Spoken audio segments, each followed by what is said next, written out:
How much you wanna bet that I can get you back inside your head before the summer ends and spread a little love. Just for a little fun, I'll make you come back to me before the rise of every sun.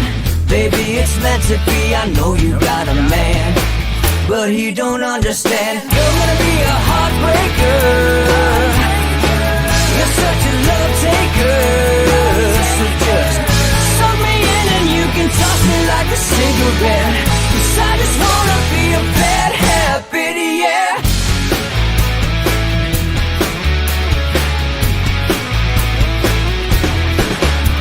There's rhythm in our love, it's impressive, excessive. You can't make this stuff up. My chest beats, it's restless, wakes the neighbors up above. Yeah, baby, come and show me love. Baby, come and show me love, because you're gonna be a heartbreaker, you're such a love taker. So just suck me in and you can toss me like a cigarette, 'cause I just wanna be a bad habit, yeah.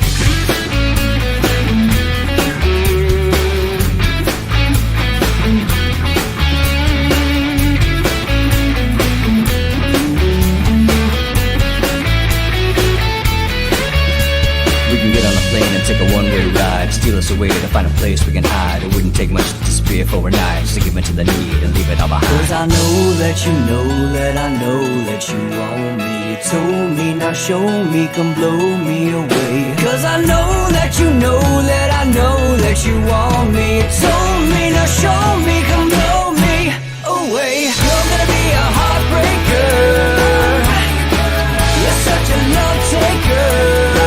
So just suck me in and you can toss me like a cigarette, 'cause I just wanna be a bad habit, yeah. You're gonna be a heartbreaker, you're such a love taker. So just suck me in and you can toss me like a cigarette, 'cause I just wanna be a bad habit, yeah. Suck me in and you can toss me like a cigarette, 'cause I just wanna be a bad habit, yeah. Alright folks, good morning. Welcome to Inside the Numbers with the People's Pundit. I am your host, Rich Barris, the People's Pundit. Alright, let's take a look at California. A month ago, this race was a lot closer. Okay, and it got away from Republicans. And the reason why is very simple. Gavin Newsom caught on. His team caught on. The Democratic Party caught on. And they did the only thing they could do, although they had great advantage in doing so, which was scare the hell out of everybody. There were a lot of people, including Democrats, but definitely independents in California lean left. They are very different than the rest of the country. And they wanted to, many wanted to vote yes. But they were afraid because they haven't had a Republican government in a long time. This is part of the danger of one-party rule in any kind of democratic system.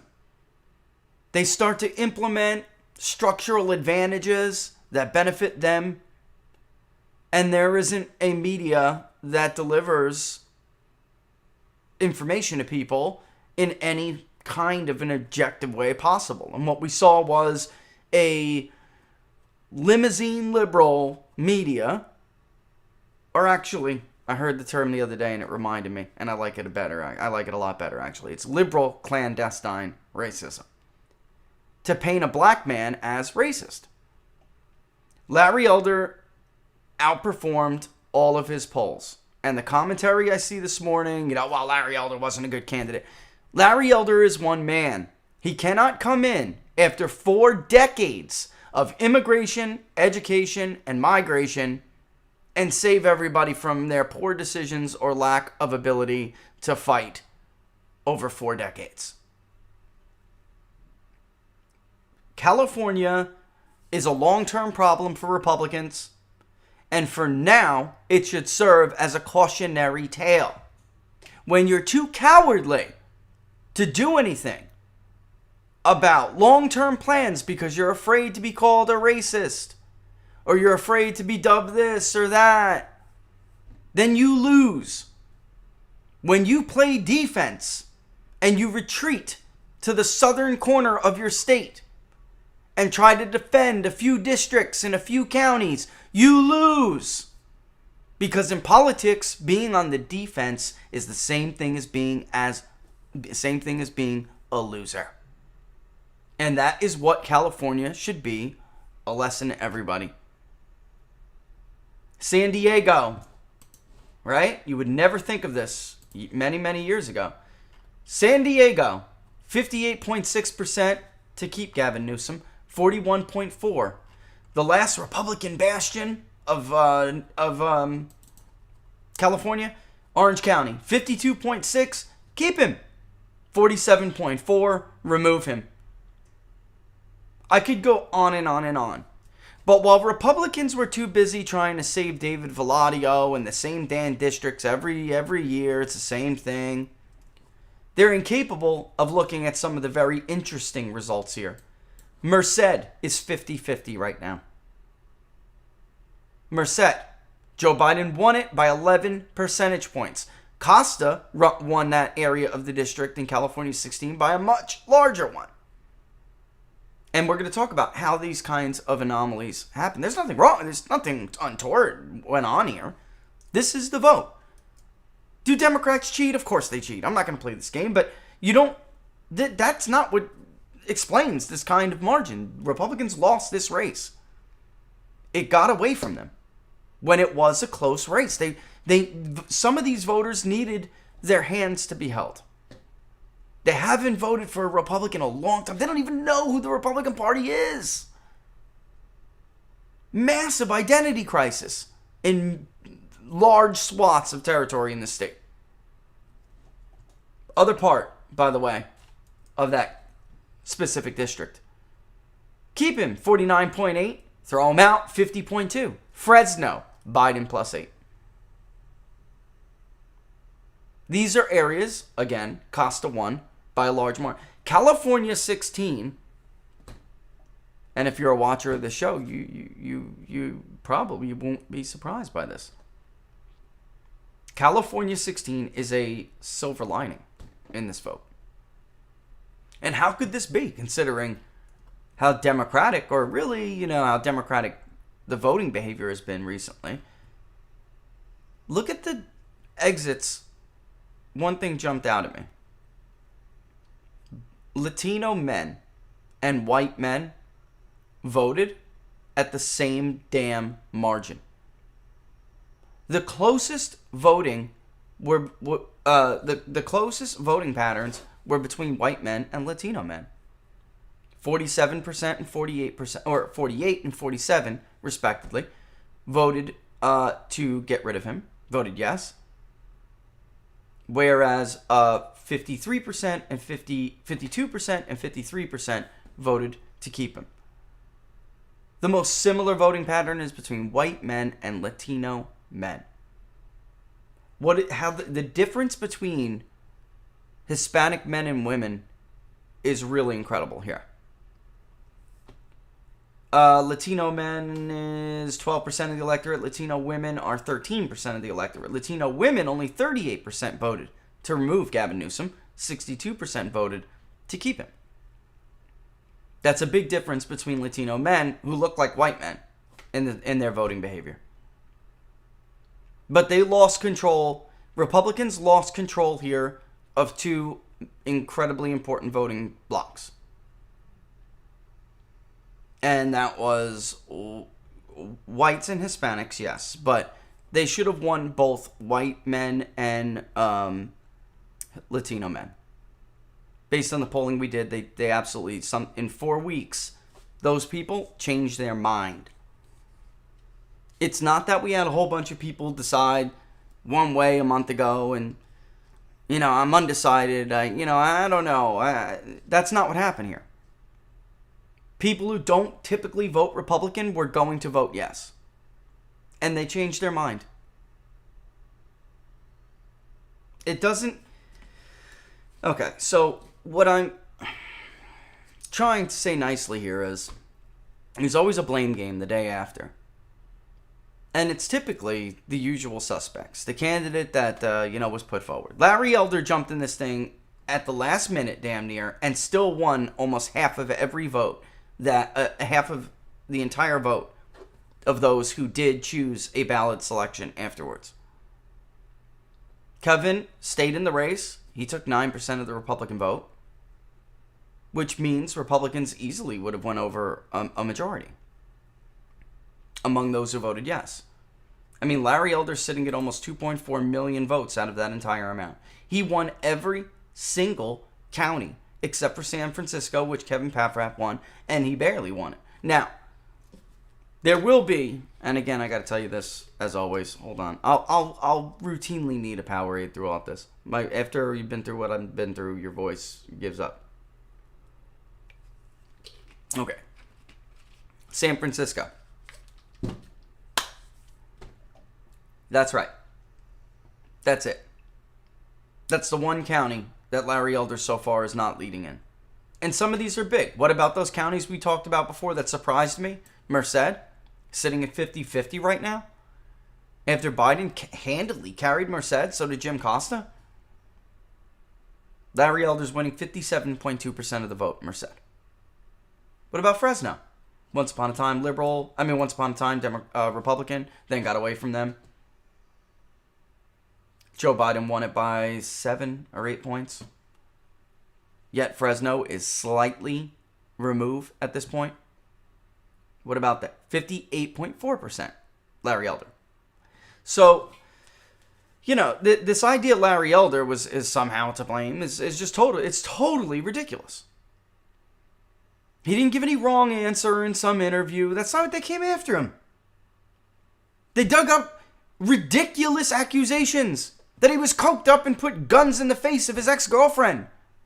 Come on, guys. But it is a one-party rule state. There is nobody checking authority over there. They are all the same entity. And this is a cautionary tale because this is what threatens to happen to the rest of the country.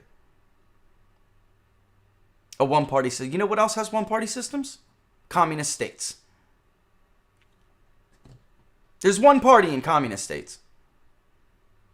It's the Communist Party. So when you have a media who traditionally is supposed to play the role of check on authority, and they do not, and in fact help the one-party system, it's not like, some one ideal candidate's going to come out of nowhere and fix everything. That's not how this works. Especially one who had a history of being a conservative in a very blue state. On all other, when you put everything into its proper context, Larry Elder did phenomenal. Especially with turnout like this. He did phenomenal. This electorate does not, to me, it does not look all that different from my poll as far as the breakdown. Look at it, guys. 56% white. When I came out, mine was 55. I was like, I don't know where, I don't know how that could be. Whites are usually 45, 50 tops. We were right about that. Non-white about 44. When you looked at some of the other polling that was close, whites were even more than where we had them.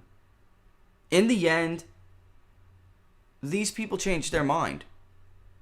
In the end, these people were given no comfort. And I put no, like I say, I put that, I don't think it's accurate for that to fall on Larry Elder. Republicans have to build their brand. It will take them. Okay, let me put it this way. It took Democrats decades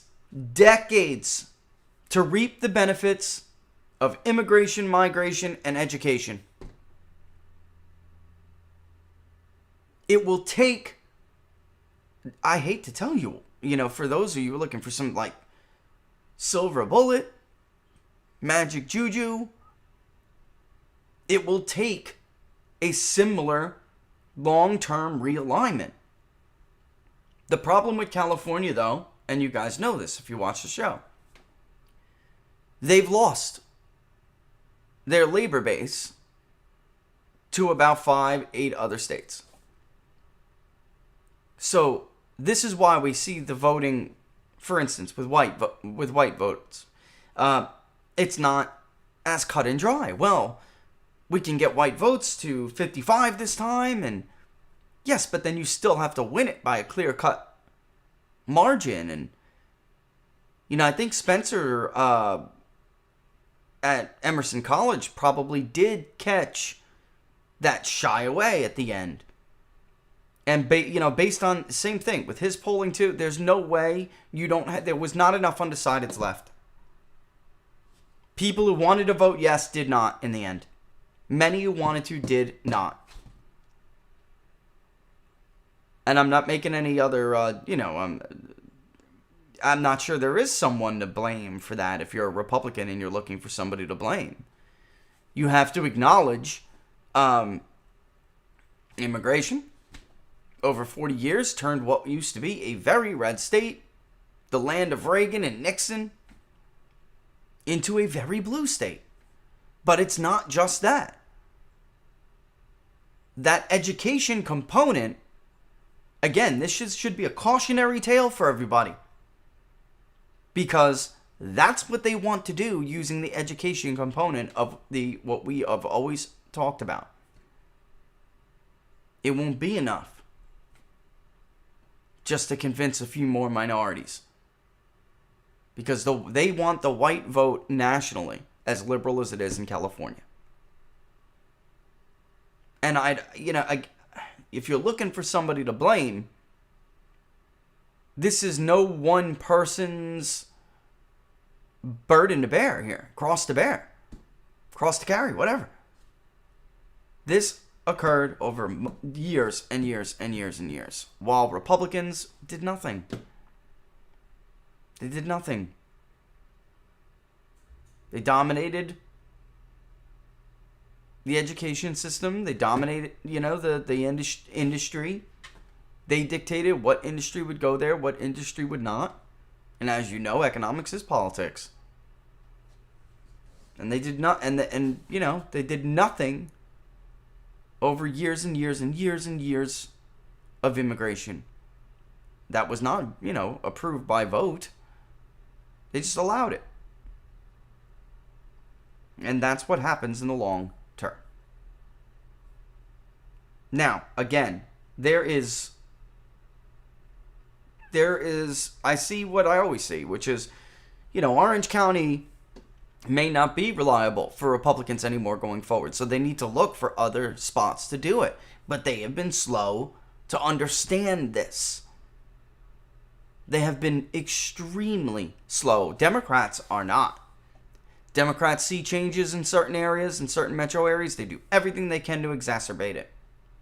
They see other areas are being stubborn, pack them with a refugee program. They're proactive. You know what? If we pack it over here, maybe 10 years from now, we can carry Georgia 5. Maybe we can take Georgia 7. You know what? Once we surround the Atlanta metro area, maybe we can make Georgia competitive. The only thing that has kept Republicans from outwardly losing states like Texas and Arizona, and what has kept states like Nevada competitive, is that much of it has to do with migration from areas like California. They have lost, and Californian liberals may say, well, good, you know what, we don't want these working class people anyway. We all want to be, highly educated and, run off of this kind of industry. Unfortunately, they're going to realize at some point that you can't do that without a working tax base. And in fact, you can't even have a viable, healthy economy without a working tax base. So eventually, that will all come to an end for them. But in the meantime, that has helped keep Arizona competitive. That is, Ted Cruz would have lost if it wasn't for people who have been fleeing California for 20 years. Ted Cruz would have lost to Beto O'Rourke in 2018. And by the way, and if it wasn't for certain new arrivals. And I mean that, immigrants, naturalized citizens. Not all are, they don't all vote the same. Although there's no doubt that if you look at the totality of it, in California, it has certainly benefited the Democratic Party. But, Republicans have an identity crisis. And they're going to have to work that out before they expect some magic bullet to come out of nowhere. When you're, an independent voter in California in, like, the Valley, all right? And you think of Republicans, who do you think of? Even before the era of Donald Trump, who would you think of? These are not the people. And by the way, I mean, the Trump comparisons are just completely idiotic. I mean, it's even more idiotic, than we typically hear. The idea that this was some kind of blowback against Trump. Well, then we wouldn't, morons. We wouldn't have seen Latino men be the second most supportive group of the recall. We're doing everything in our power not to talk about that today, apparently. If it was some vile toxicity from Donald Trump, then we would not have seen that. Now would we? I mean, sometimes, it's just worth turning your Twitter off. The stupidity that's coming out of that place. After all of these bans and all these silencings and social media suppressions, it's becoming a stupider and stupider space. There is nothing more dangerous than ignorant people who think they're smart. There's nothing more dangerous. Ignorant people who can't be told anything. Ignorant people who think they know better than everybody else. There is nothing more dangerous than that. And that's what it's becoming. So here you have, a situation where there are absolutely lessons to be learned. And I think when we have Don on Friday, Don and I are going to have a good conversation about this. We have 16 points, right, Don? 16 points. If he's listening, which, he probably is. And he knows what I'm talking about when I say 16 points. Republicans should have gotten up every day 16 points. That's what it is to that halfway point in the state of California. What group doesn't know me well enough? What group doesn't know what I stand for? Who we are? And definitely not expect that you're going to be able to achieve something.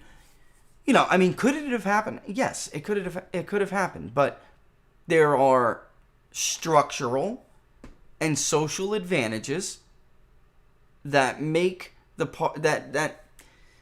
doesn't make the partisan lean of California moot. It reinforces it. It reinforces it. So if you're allowed to raise unlimited amounts of money and you're allowed to spend from whatever point and your opponent's not, and if you don't have anybody in the media is willing to criticize you, and you think it's bad nationally, you should have looked at if you missed the media coverage of this thing, it was beyond one-sided. That's not what it was here. The media saw Gavin Newsom was in trouble, and they decided they were going to be his personal campaign. They were going to serve as his public relations department. And honestly, they never got any arguments about how how Gavin Newsom was going to make their life better. But that's on them now. So that's all you can do. We definitely, we get the government we deserve. We elect. The government we elect is the government we deserve. So, for many of those people who wanted to vote yes and then ultimately didn't, then, that's their choice. That's their choice. And Republicans should also, I'll give you a little bit of free advice here. You should start making people live with the decisions that they make. And stop trying to insulate them so you don't look like the bad guy. That's another thing Republicans have long done. Because they're so afraid to be blamed, and so afraid to fight, and so afraid to be targeted by the media. Let people live with the consequences of their actions. As cruel as that is. And force those who insulate themselves from those consequences. That should be your goal. To force them to live with the consequences of their decisions and their actions and their policies that they make everybody else live with. And until you do that, nothing will change. Nothing will change. Look, we have what is going on with California is not new to history, and it normally takes a very significant event, catastrophic one, to reset things. They won't be the first or the last to be like one party dominant. And for long periods of time, you will not be able to punch through that electorate until that event happens. And that's tragic. But again, Democrats did not say, you know what, we didn't win Virginia, against Tricky Dick, so we're just gonna give up on Virginia and that's it. No, they took forever. They put a plan in motion. They implemented that plan, and decades later, Virginia, the Electoral College vote goes to them as opposed to Republicans, as it did for years. Same thing with California. This is a state that overwhelmingly voted for Richard Nixon twice, that overwhelmingly voted for Ronald Reagan twice. It took a long time. The difference here, though, is we are seeing migration patterns out of California where it's a bit uncharted territory. They will be more and more isolated as, it used to be. Or I will say, that if you're not coastal, let's use that. If you're not some coastal elite, you will be more and more isolated in that state. And ultimately, judging by how many told us they want to leave, I think in the end that state is likely to become more hive before it becomes more truly diverse in thought. Because it's not diverse it's diverse in, all the other punchline kind of, but it's not diverse in thought. Not at all. Not in the least. All right, so Republicans did a very poor job introducing themselves to those people who were willing to give an open mind. And it's not even that they did it. This is what you should take away from this, guys. They have done a poor job over many, many years. And it doesn't take, it won't be fixed overnight. What I do worry about, because I don't like one-party rules at all. I don't think that's a matter of partisan discussion. Historically, one-party rule turns ugly. And it doesn't end well for anybody, including the so-called members of the party that, believe in the cause. What I'm concerned with is that many of the dissent, I would say, and it's not a partisan dissent, if you look at our results, many people felt like this was their last chance before they were going to just leave the state. And then others, I'm not talking about particularly political people at all. Just cost of living. It's going to become a state for those people. And then, one that's generally unwelcome to everyone else. And there will be people who are essentially financially trapped. Lots of them. As you guys well know, because we've been over it. There are lots. Do I have that graphic still here? I don't. But you guys remember from one of the shows after we did that poll last August. That's a lot of people telling you that they're not happy in their state. We've only done that in a few states. And, the one that's most fresh beyond that, because it's been a long time, was Florida. And it was a big difference when you have the vast majority tell you they never even thought of leaving the state. Nearly 8 in 10. I've never even thought of leaving the state. And very few say, I have thought of it, but I can't because of finances. Like, nothing like California. There it is. Ooh, let me just pop it up and remind everybody. Alright, yeah, I would if I could. We would like to know whether you're considering or have ever considered leaving the state of California. Yes, I would if I could, but I can't due to job, finances, family, or another reason, was 29.5%. Yes, I am considering leaving the state openly still, 28.2%. And no, I have not considered leaving California, was only 42.4%. And by the way, independents and something else, meaning third parties, are more closely aligned with Republicans.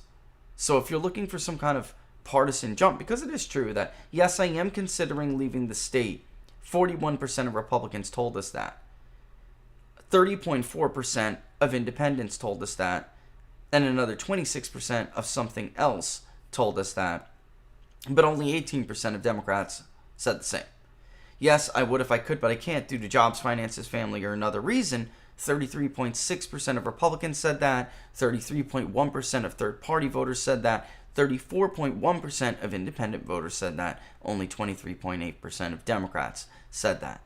58% of Democrats have no plans and have never considered leaving the state.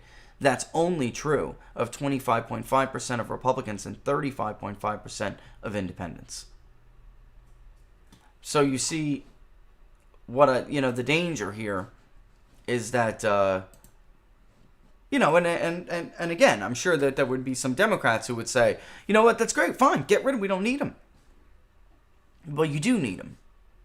I know. I mean, that's not how economics works. We need people of different skills and different backgrounds, and that is what made America wasn't strong. Did not become the powerhouse it became because everybody was a hive mind who all did the same thing and believed the same thing and had the same professions and went to the same schools and got the same degrees and have the same degree levels, and that is not what made America strong. Diversity, real diversity, made America strong. And what California risks being now, my fear here is that in the end, those people are going to leave. Now, that's probably a good thing for Republicans. Why do I say that? Because would you rather see those people stay in California and have very little chance of allocating their electoral vote to you, or would you rather them go to Arizona, Nevada, Texas, North Carolina,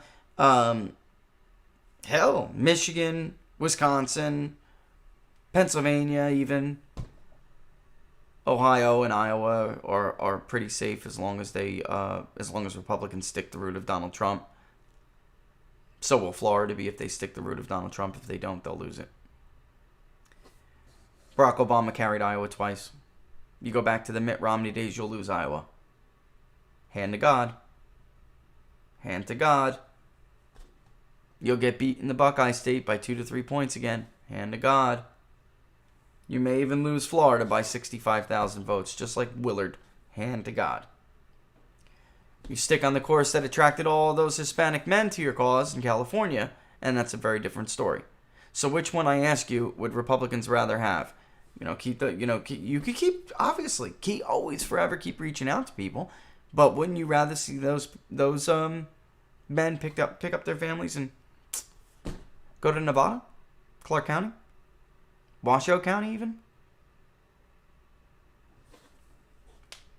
I think they would do infinitely more for the Republican coalition than if they were to, sit in California. But again, Republicans are like so behind the curve on looking around the map. They don't see what I see, which is that they're going to go into 2022 defending 1 or 2 seats that I think are basically gone and miss out on an extremely glaring, it's like shining at me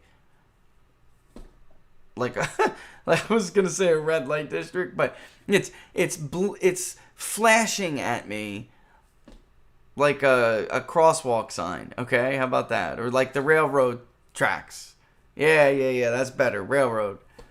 It's flashing at me, and it's been a multi-year incumbent that serves in that district, and without a doubt, that there are areas where Biden and Newsom both win these areas. Newsom won those areas last time.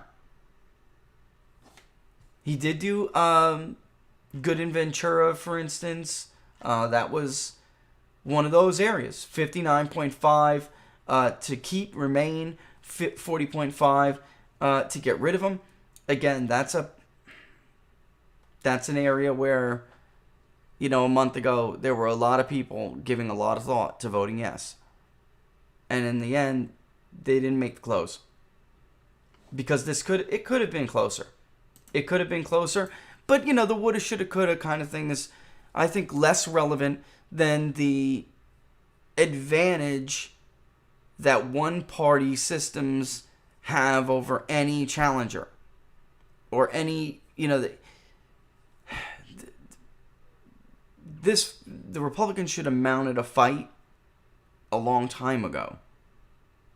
And when you are easily outspent and over different periods of time, it's just so, nobody ever said politics was a fair fight, but certainly it's less than, even less fair than you would expect it. All right, so I'm going to go through some locals questions here.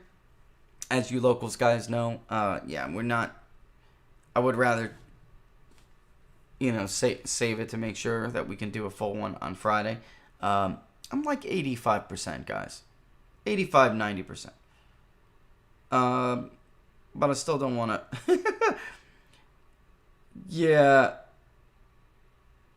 Ohio isn't, you know what, I want to take a break real quick, but then that's a great question. It's exactly where the kind of thing I want to get to, okay? Because there's not much to spend on in California. There's not much. I just devoted 35 minutes to explaining what happened, why 3 different public pollsters who showed this a very close race showed that at the end it getting away. And that's, I think I dealt with that sufficiently here, So when we come back, we'll talk more about the greater spectrum of this, which is that, or the greater question here, which is that California should be a cautionary tale, and the regular go along to get along managed decline that the mentality, that is filled the mentality of the Republican Party. That will be the, what I'm saying is that will be the country if you just continue down the same path, right? All right, so when we come back, I'm going to take a real quick break. When we come back, we'll hit the locals questions. Some really good ones that exactly, hit the nail on the head. You guys understand what I'm talking about 100%. All right, so you're watching Inside the Numbers with the People's Pundit. You can follow me on Getter now, @PeoplesPundit. Still on Twitter, @Peoples_Pundit. Did look like there was an issue with YouTube today. Obviously, it's good. It's working. That's great. And it's streaming. So, we still always like the likes. Give us a thumbs up if you like the video on YouTube. Subscribe. Hit that notification bell. That'll let you know when we're going to go live. And, of course, the best place to follow us on Locals. peoplespundit.locals.com. And, can't tell you how much I love and appreciate you guys. Sick as a dog, and I'm still managing to increase membership, and I fully expected everyone to have to wait and there'd be a little down period, but there wasn't. It was a slowing, but I didn't expect the slowing. I expected a stopping And it's awesome, guys. So I appreciate that. And I try to muscle through it, for you. I feel infinitely better one day to the next. So, all right. So with that in mind, we'll be back in let's give it like a minute and a half. All right.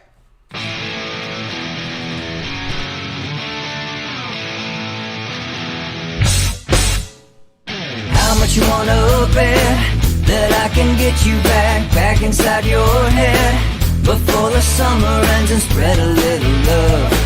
Just for a little fun, I'll make you come back to me before the rise of every sun. Baby, it's meant to be, I know you got a man, but he don't understand. You're gonna be a heartbreaker, you're such a love taker. So just suck me in and you can toss me like a cigarette. 'Cause I just wanna be a bad habit, yeah.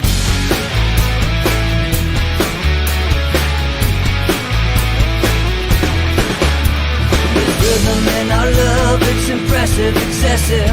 You can't make this stuff up. My chest beats, it's restless, wakes the neighbors up above. Yeah, baby, come. Show me love. All right, we're back. Inside the numbers, the People's Pundit. It is Wednesday, September 15th. Let's go to the tale of the day. Yes, I had, for the people who did not know, I had the China. I had coronavirus. All right, and I beat it. So, there are going to be a lot of these people. My girlfriend's family decided to move to Nevada after this recall election. They will be going to Washoe County. Now, look, I mean, if you could do it, do it. Look, if Republicans are asking me what the best path, look, you got to make a decision based on your own life, But let me just say, it's not like I never had to deal with this myself. I'm originally, as many of you know, from New York City. I mean, I was born in New York. My family was from, depending on what side of the family, but my most immediate one was Staten Island. We had family in Brooklyn, still have family, in New York, but, people, they leave places all the time for greener pastures. And it's been going on for a long time, so, yep. So, I mean, you got to go where you think you're going to be more happy. And here's somebody else saying that they'll be leaving and going to Naples, Florida. Yeah, if you are going to leave California after this recall, I'd like to hear from you. Send me your comments, because I saw it in the polling. I saw it. I heard it. I heard that voice loud and clear. Yeah, and here's one I think for California, so much would have to change at a local level before anything like the governor's seat would flip.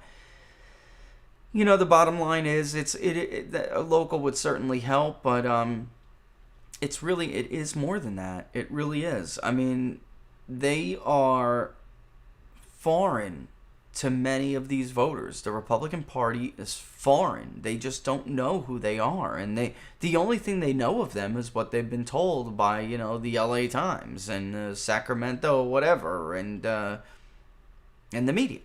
Basically in the media and the Democratic Party, who really, the media just parrots what the Democratic Party tells them.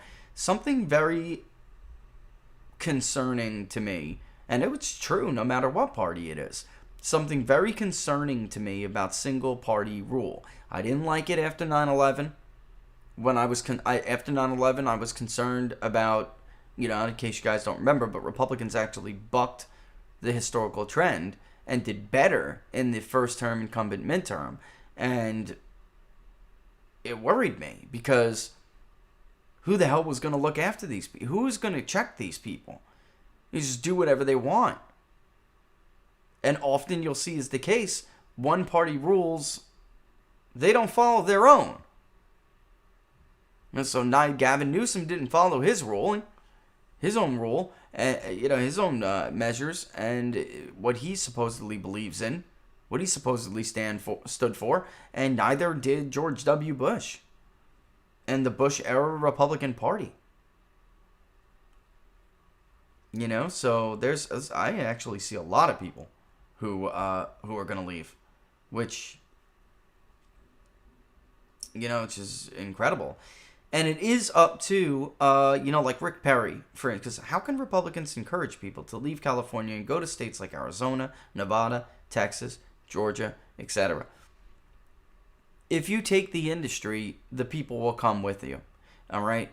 And you have to be selective of what industry. Not all industry is good industry. You don't want to invite certain industries into your states if you are trying to preserve your way of life and your culture and your principles and your community. Rick Perry was extremely good at that. And I argue, and I have argued, and I continue to argue, Rick Perry didn't just say, hey, any old business, you don't like it in California, come here. He attracted industries that are more conducive to the tightly knit communities, of working class and middle class Americans that foster Republican. I don't want to call it ideology, but that basically are more conducive to the Republican neighborhood, I guess is the way to put it. And he did a good job. And without him doing that, I really do think that in the end, Texas would be much closer to Democratic. The Ohio GOP is racing towards the Willard Pierre-Delecto-Romney roadmap. Ohio GOP is institutionally controlled. It is. It's a mess. Unfortunately, the alternative is not organized and not very competent. This was always the danger here, and why the Trump wing of the party, if you want to call it that, I wouldn't even call it that anymore. Trump's a man. He's a single man. The America First wing of the party, which led to massive swings in states like Ohio. You don't have a lot of time because these people have been around for a really long time. John Kasich was only able to hold on in the Ohio primary back in 2016 because he had institutional control of the party, and it is very top down. So the old get out the vote operation, all of that, very top down. It's amazing that their sabotage efforts did not work in November. It's truly something amazing. I'm an older millennial. We left for North Dallas a few years. Had to come back to take care of my husband's parents. We'll be leaving again in the future. Yes, if they push for a real economy that works for all, then most of them... yes, that's right. People will follow the jobs. I do think that this particular comment is right. The outflow from California is going to be huge, like crazy. There are a lot of people in California who like it, can't see what is wrong. They will stay. Everyone else will get out. I think that the vast majority of those people who told us that this was it for them, they are not a small sector of the population.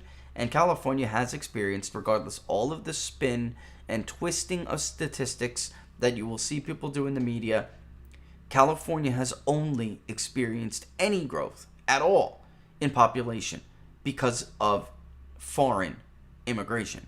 It is not because people are moving there. Over the last 10 years, California's net negative domestic migration. So, in other words, they need illegal immigration because the domestic working base is going to leave.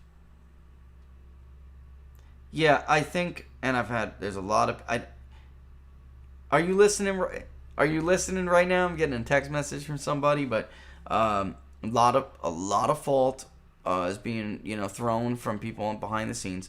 A lot of fault is being thrown at the California Republican Party, and I got to tell you, I have got to agree with that. They did a lot of nothing. That's the truth.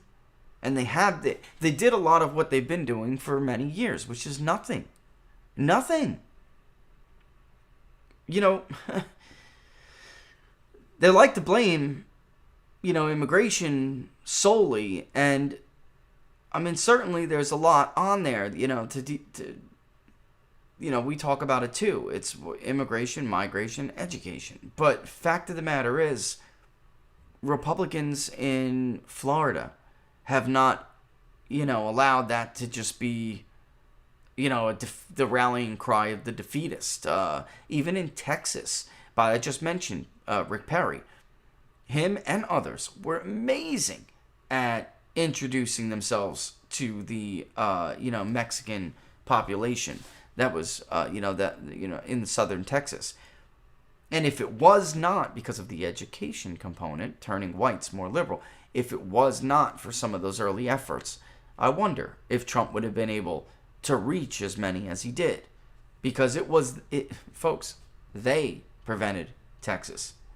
People who were fleeing California and Mexican working class, particularly men, they prevented Texas from getting any bluer. Go back and look at the Dallas suburbs. Go back and look at the white vote. What they used to call the Anglo vote in Texas. It used to be overwhelmingly Republican. It is not that overwhelmingly Republican anymore. Donald Trump won the state of Texas by the margin he did, which was a comfortable margin, because he got a lot of help from working Mexicans. So the Texas GOP, the Florida GOP, they didn't just sit back and do nothing like California Republicans do. They haven't been for years. And they're certainly now not thinking one Hail Mary is going to fix decades of neglect and inaction. Yeah,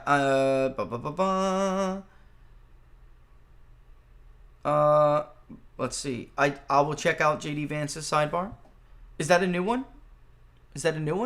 I thought they did have JD Vance on already a while back. But I'll check that out. Where are we going here? Yeah, there's a lot of... My family moved out of California 20 years back.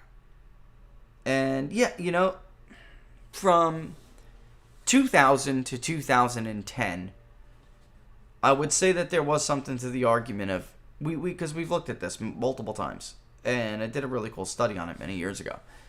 Do people leave and then vote their ideology? Did they take it with them? And it really, 10 years ago, I would have said, yeah, the evidence is they do. They absolutely do. But in these cases, when you're talking, it's not that clear cut anymore. It's not, because it depends which state. Because what it looks like is that Republicans also bring their ideology. It's not just people who are leaving blue states going to red states and then turning that those states blue. That's not the totality of it. It's really not. A lot of Republican working class used to be Democrats who leave the Northeast and then go to Florida, for instance, or go to North Carolina. They're not particularly liberal. Let's see. You should be. Speaking of North Carolina.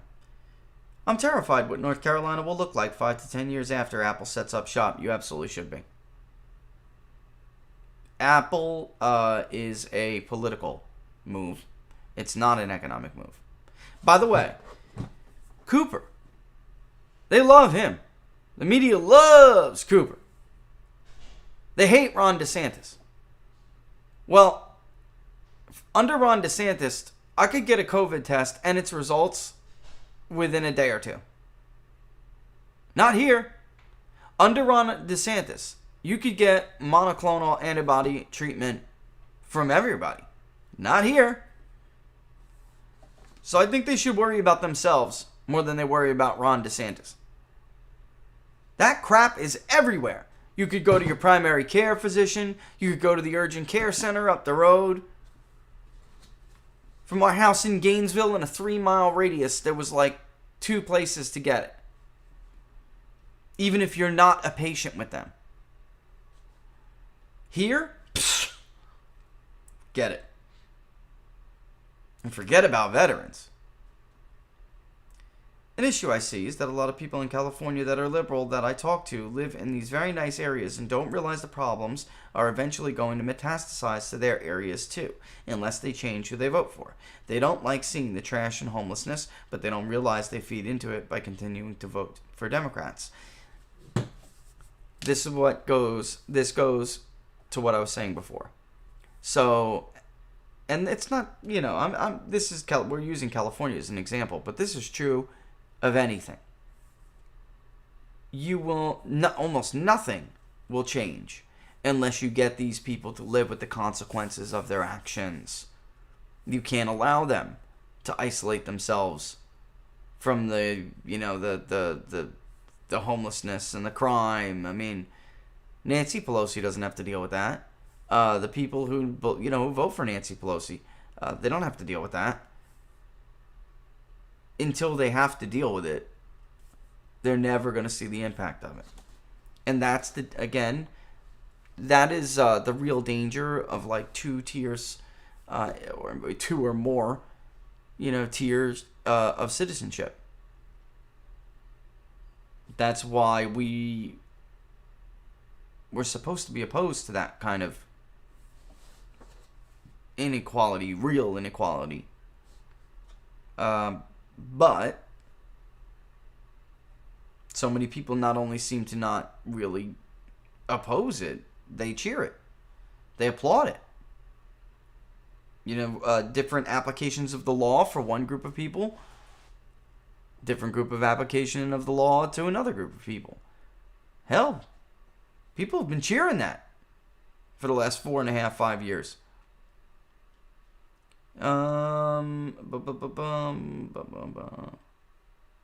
Looks like we're having a debate over vocational training. Let me go back and look at this. I don't think.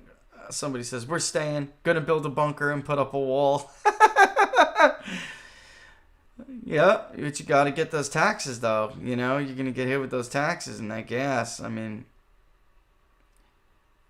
yeah, this is a perfect example regarding education. Just saw a headline that some college is requiring social justice course for all majors. They are intentionally, it's an indoctrination factory. Yeah, yeah. I mean, you're not allowed to be taught how great America is anymore. That has been replaced by how horrible it is. And anyone who thinks, I honestly can't tell whether some people are legitimately stupid. I don't know, or if they're just that good at being deceptive and naive. But it's like every day Tucker Carlson is trending and the left is hating him for it. And when I'll look at it, I'll say something like, yeah, well, they're trying to make your kids dumb. Like, they're trying to indoctrinate your children until the rest of you are replaced. And then everybody goes nuts. Well, folks, I mean, nobody changed their freaking mind in California 4 decades ago. They were replaced. So what are they so outraged over? They changed minds over, they changed the minds of a generation. They can't change those particular people. So they replace them or dilute them. And then try to indoctrinate their children. And that's the long-term plan. And it works. It's a good... look, you say what you want. It's a smart plan. I don't know why they act so offended over it. Take a bow. It's a good plan. It was effective. Take a bow. Stop pretending like it's not, real. It's crazy. It's nuts. Yeah, we do have this. I do think I would agree with what Halvies 2 says here, which is there is something to be said about having now a full generation, perhaps the first, who have not been forced to live with the consequences of their actions. And that is I think there's really something to be said there. There is. And the worst part about it is, these are the, there's like this compounding problem with the lack of, it's more than, not appreciating, the things that make America America, and have secured, safety in our personhood for us. It's more than that. It's a lack of understanding about what it is with those things, what is necessary about those things to preserve that state. Not state like nation state or state to state, like the state that we're in, the state of man that we're in. And we were trying to preserve the most amount of liberty, not in a state of nature. And it's a difficult thing to do, but it is possible, and it requires, there are certain things that are necessary, and the population has to know what those things are, but also they have to know why they're necessary. And people are so willing to forfeit them, and they're so willing to just sacrifice them for just like a little bit more safety promised by authority, even though it may not even be a promise they could keep. Whereas prior generations who have been made to live with the consequences, they do know what an existence in a different state looks like and feels like. They know that. So they're not falling for it. They're not hearing it. They're not trying to hear it. But they're up against a whole lot of Halvey's said that? Halvey's too. Yeah.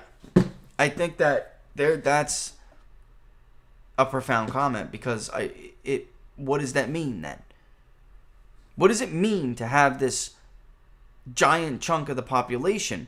This is also why, by the way, when you look at the case of California, guys, and I was thinking about it, not just in the context of California, but 9/11, 20 years later, for instance.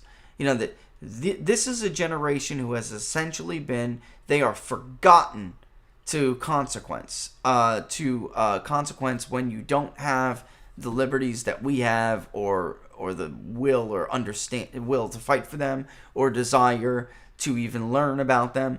Forget about an understanding towards what makes them important, right? Same thing with 9/11, for instance. Why is it so important? We talk about this thing, a nation, right? Benedict Anderson would, have said, this can't work, because you can't even have an imagined community if you have these generations that come in and then just like forget about what it is that makes you a nation. Because a nation is, what do we think? We think they think the physical stuff too, right? Borders. They think about language even. Certainly culture that binds us together, that ties us together. America's been amazing because we've always have many, many different cultures, as long as we understood the central tenets of what it means to be American. And for many years we did. Because we were bringing in people who had shared certain elements of either glory or suffering. Because there is physical that makes a nation, but then there is something that isn't physical. And it is that collective conscious, this imagined community that he talked about, and he's right. And in order for us to imagine this community that we share and we see ourselves as a nation, you must share in sacrifice. You must share in suffering. You must share, and then when there's glory, we share in the glory. But if every 10 years or so you're being replaced by a wave of people who don't share any of that shit with you, no, I don't feel good. She's not in my ear to scream, but I know her so well right now, she's screaming. They don't share any of that shit with you. They don't remember 9/11. The hell are you talking about? I was in Guatemala during 9/11. The hell do I care? They don't remember what it means to share in that suffering. So why the hell would you expect them to want to share in unity? There's physical things that make a nation, but then it's much deeper than that. And these people don't share that. And if we continue to replace large segments of the population, it has nothing to do with race or creed, or this is what it takes to keep a nation. They don't know. If you don't know where a people have come, where they've been, where they come from, where they've been, let alone where they're going, you share nothing in common with them. It's impossible to, because you know so little about them. It's impossible to identify with them if you don't share in that suffering with them. If you don't share in the glory when the glory comes. Nothing more dangerous than the ignorant who think they're smart. Nothing's more dangerous than that. Nothing has ever been more dangerous to liberty than ignorant people who actually think they're smart and are incapable of being told anything. They could read that book and glance right over it, not really understand,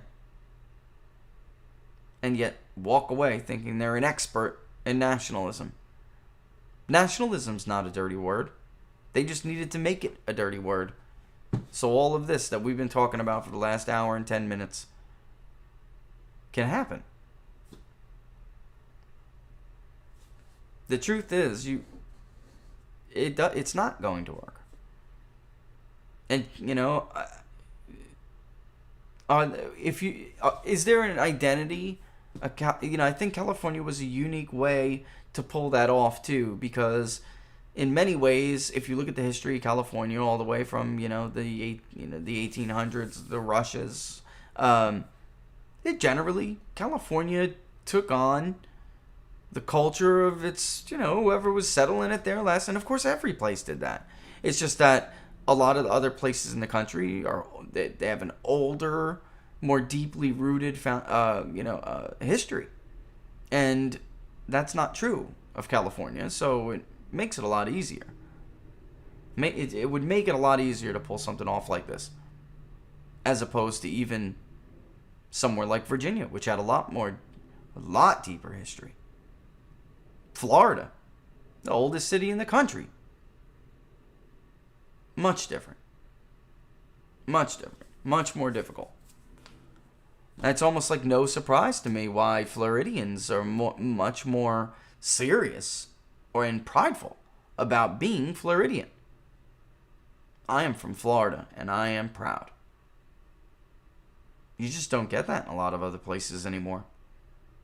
Because I'm telling you, the ties that bind us together are weaker. And that is the natural result.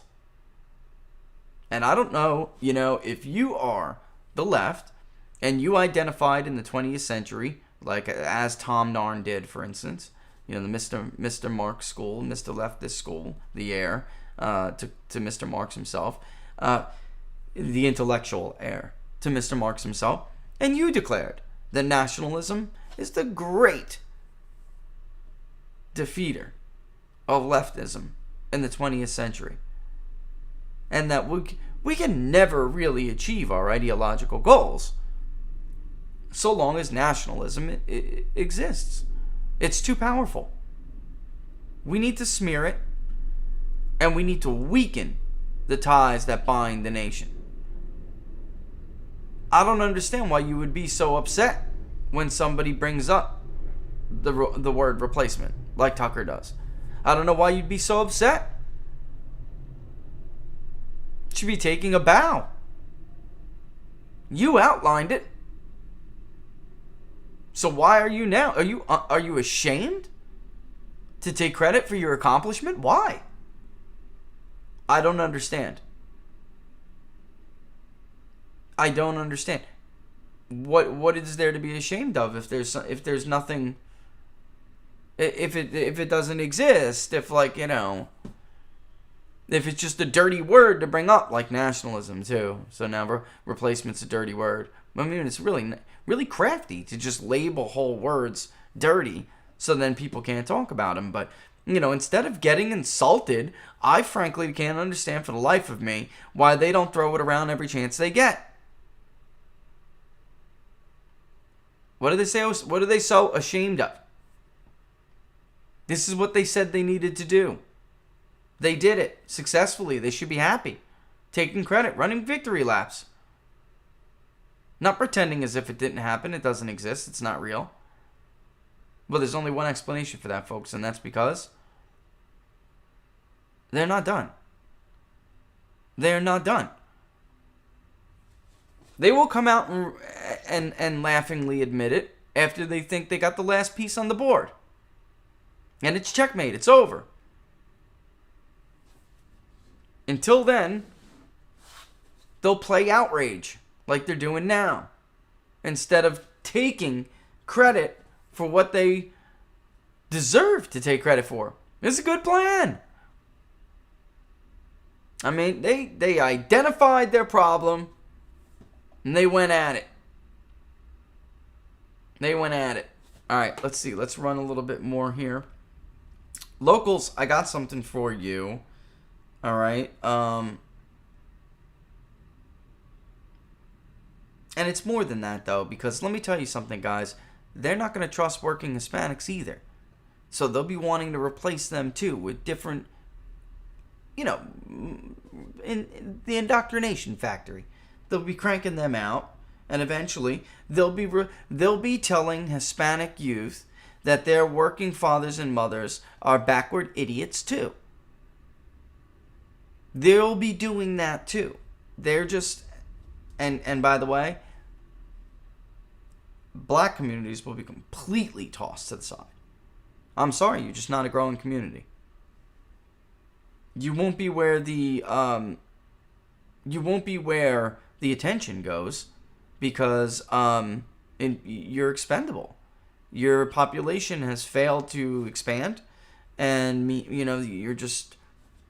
you've flexed your muscles as far as electoral power as much as you can, or as much as you're able.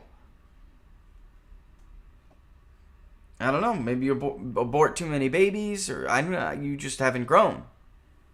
So they will give it the most attention to, of course, only makes sense. They'll give the most attention to the largest voting group. In 20 years from now, or less, they'll be telling the children of those Hispanic men we were just talking about, your daddy is backward, just like you're hearing about whites now. Yeah, until it's like weird, right, Drew Spider? They openly talk about it amongst themselves, and you can hear them just openly discuss it on like an MSNBC panel. But then the minute somebody else, like Tucker or something, tries to simply repeat what they are talking about, they go nuts. It's crazy. And I would argue too, they are the black community in general. They already are being tossed aside. They already are. Look at what they do to them. Right. I agree. 100%. Who were they prioritizing? The illegal replacements, who are not vaccinated, by the way. Who are they prioritizing? Them or the African American communities that they're most harming? Yep, the history of empires teaches us it will use outsiders to conquer, so they feel no remorse. Absolutely. And listen, guys, I got to tell you, Joe Kent, if you missed that interview last Friday, we had talked a little bit about this. And then that's kind of like why I asked him on air about it, because I knew, and he would nail it. Now that they have successfully lost this war as well, and gotten everybody home, 90% of those who wanted to be taken home, what do you think they're going to do with this deep state, administrative state, whatever you want to call it? What do you think they're going to do with these people now? They're going to turn and use it on you. It's coming after you. Next. January, and they knew this to be the case anyway, that they had planned on pivoting to a domestic threat. Joe Joe and I had that interview. We had that conversation 48 hours before George W. Bush, the biggest loser of a president in a generation, at least, if not. I don't know. Look, Carter didn't do the damage George W. Bush did. So as far as who's the worst kind of president, Carter didn't do the damage that Bush did. He didn't destabilize an entire region. Yeah, Iran, they had the revolution, but it still didn't destabilize the region. In fact, from a realist point of view, it was a good thing, because now we had a power in Iran, a legitimate power in the government of Iran, who could counterbalance the Iraqi government. Multilateral systems are less volatile than bipolar systems. Or no, I'm sorry, than unipolar system. At least we only have one to go on, and I think we've been the most volatile. Multilateral, usually, let's end up in world wars.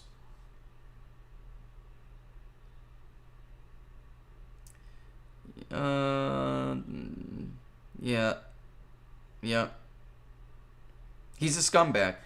George W. Bush is a dirtbag.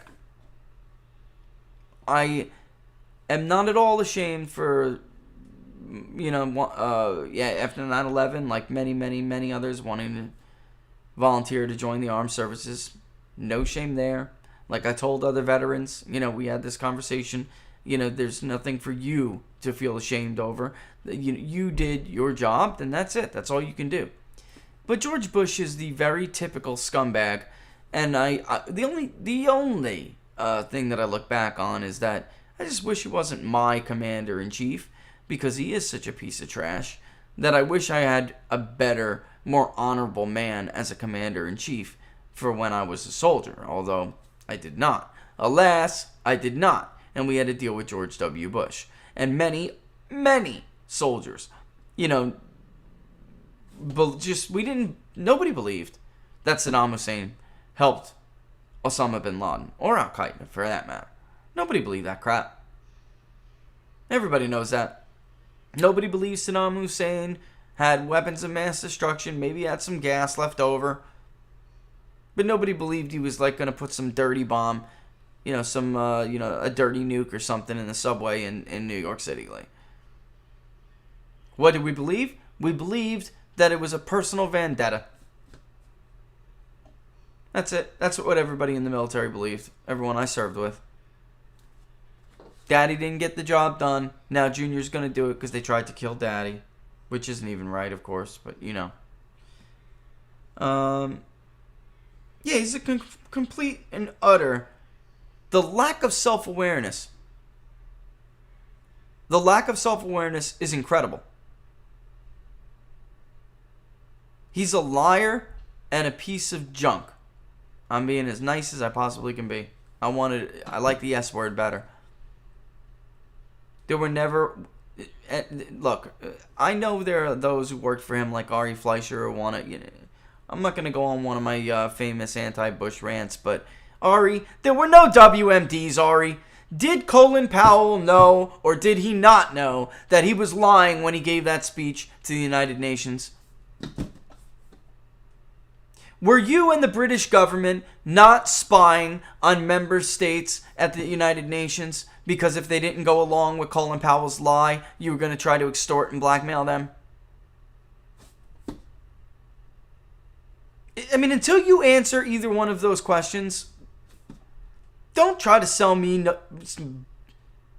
BS line about how the intelligence failed you. George Tenet did not fail you. You failed George Tenet. George Tenet and his guys, he should, with a little help from a couple ODAs and some Navy SEALs, were cleaning house. Cleaning house. This, and I'm not some, as you guys full well know, I am not some fan of the CIA. I'm not a fan of CIA. I'm not a fan of any of those SOBs. Frankly, you want to talk about human rights violations, boy. Woo! But the fact of the matter is, George Tenet had things completely under control. He requested help, from like some, because you do need some kind of, not conventional, unconventional's fine, but you do need regular army help, among others. It's a total escalation so Donnie Rummy could get his conventional war in a region where no conventional war is winnable against an adversary that already was allowed by someone you were telling us was our ally to slip in, out of the country without detection. The Pakistanis played you for a fool, Georgie. A fool. Because you are a stuttering idiot who couldn't figure out who you were. You had no idea who you were. I'm talking about your principles. What you believed. That was a total fool. Led us into the biggest, most costly foreign policy disaster in the history of the country. Never has a foreign policy decision cost us so greatly. 20 years later, I did it last week. 20 years later, weaker. 20 years later, broker. 20 years later, less stable. 20 years later, more divided. And George W. Bush has the nerve to get up and lecture anybody? Let me tell you what that really was. That was a speech for all of the people who have owned him and his daddy over the years so they can continue to sell bullets, only those bullets are going to be aiming at you next. His own citizens.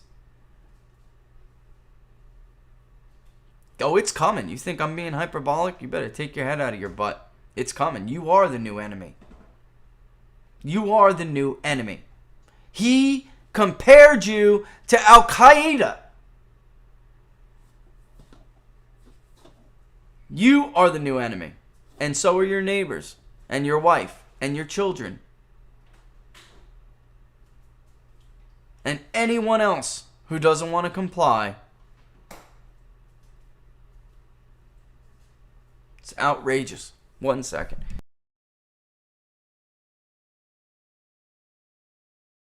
Over here trampling through everything. Are you nuts? That's alright. You know what? It's 12:25 anyway. Alright, so with that, locals, you want to shoot the you-know-what a little bit later? I kind of do. I have something I want to share with you anyway. It is the nested variables with gender that we didn't go over. And I have found somebody else did do. Ironically, these people were running all over the place. Hey, would you do a poll wondering how many people knew people who may have perished from you-know-what after the Fauci juice, okay? And they couldn't find anybody who would do it for them. So eventually they did run into somebody who did do it. And again, we didn't ask about deaths. Because how the hell could you ask somebody, excuse me, can you tell us what your experience is with the Fauci juice? Well, I had a mild experience. I had a moderate adverse effect. I had a severe one. Oh, okay. I died. I mean, that just can't be. So in this situation, they asked, how many people have you known who caught it? And how many people do you know died from the, juice? And we'll talk about that. But yeah, it's weird because we were told that none of this should really matter.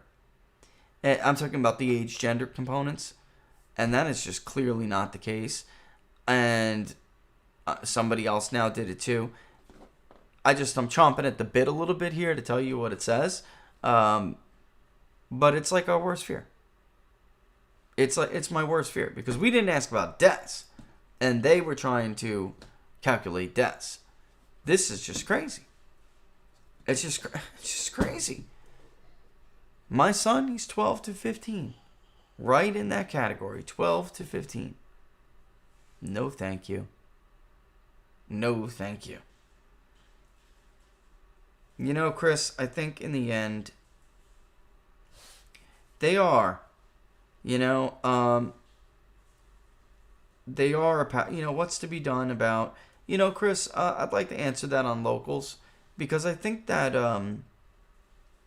we're gonna need to have a more honest conversation.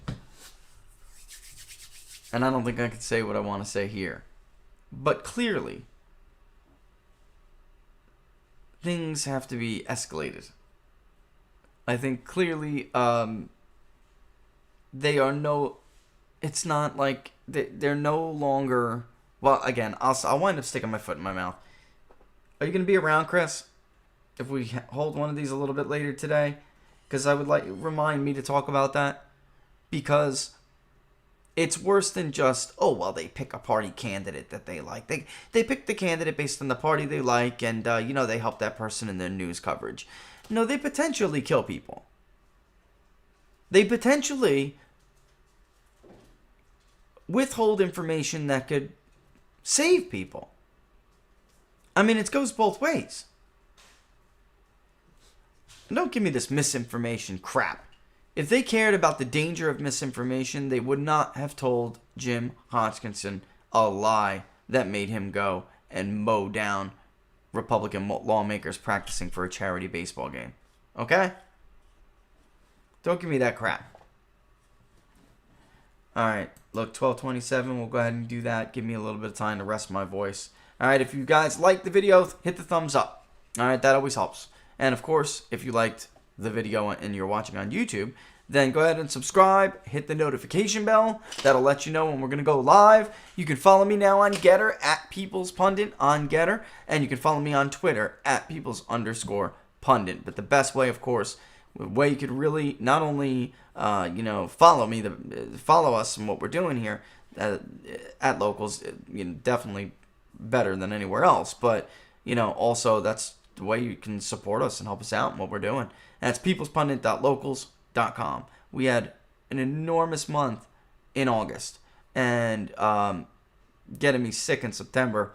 I got to pick up the pace here a little bit, of course. But we really appreciate all of you who did come and join up when I was sick and there wasn't much going on, which was awesome. All right, so we will do something a little bit later on Locals today, because it goes to what Chris is saying, but I'm gonna need you guys. I'm gonna need help with you guys getting this out there, because I'm actually stunned that nobody really, everyone wants the next horse race. Everyone wants to know, what'd you find with this question? What's Biden's approval rating? Nobody gives a damn about this? You would think I would be getting calls everyone wants to talk about Biden's poll numbers. That's what they want to book me for. Not the first large, privately done, publicly funded study on adverse effects. And considering what we found, it's incredible to me. So anyway, we'll talk about this a little bit later. Keep an eye out on Locals for the link, and you'll see how it's nested. It'll be male and female, just vaccination. I said it. Just with those categories of questions, and then the usual demographics. All right. So with that in mind, I'm going to kick rocks. I'm going to go. Don't forget, like I said, follow us on YouTube, and of course on Locals, peoplespundit.locals.com. All right, folks. We will see you later on Locals. Tomorrow on TV. You know what? keep an eye on the locals thing. I don't know what the appearances are. If I try to name one right now, I'm going to forget them. I'm going to forget somebody. So I'll get them from Laura, and then I will put them up so you guys can catch me on whatever show you guys like to watch. All right, all the best, folks. See you soon.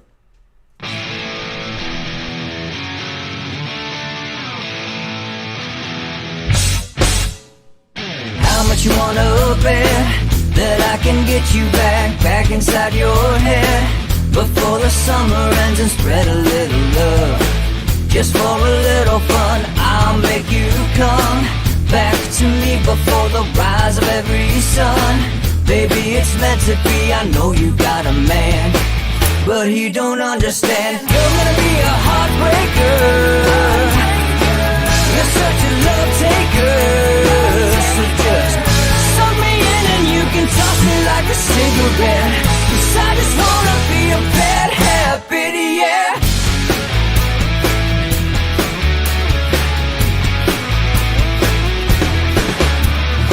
Rhythm in our love, it's impressive, excessive. You can't make this stuff up. My chest beats, it's restless, wakes the neighbors up above. Yeah, baby, come and show me love. Baby, come and show me love, because you're gonna be a heartbreaker. You're such a love taker. So just suck me in and you can toss me like a cigarette, 'cause I just wanna be a bad habit, yeah.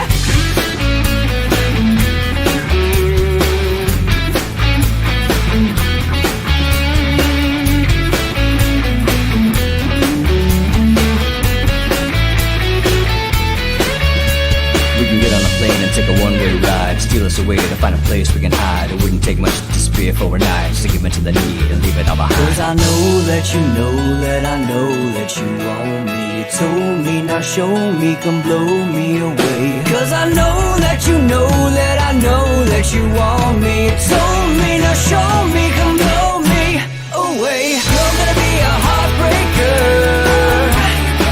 you're such a love taker. So just suck me in and you can toss me like a cigarette, 'cause I just wanna be a bad habit, yeah. You're gonna be a heartbreaker, you're such a love taker. So just suck me in and you can toss me like a cigarette, 'cause I just wanna be a bad habit, yeah. Suck me in and you can toss me like a cigarette, 'cause I just wanna be a bad habit, yeah. Later, folks. See you on Locals in a few hours. Probably not even a few hours. What's it, 12:30? I'll give you guys like an hour head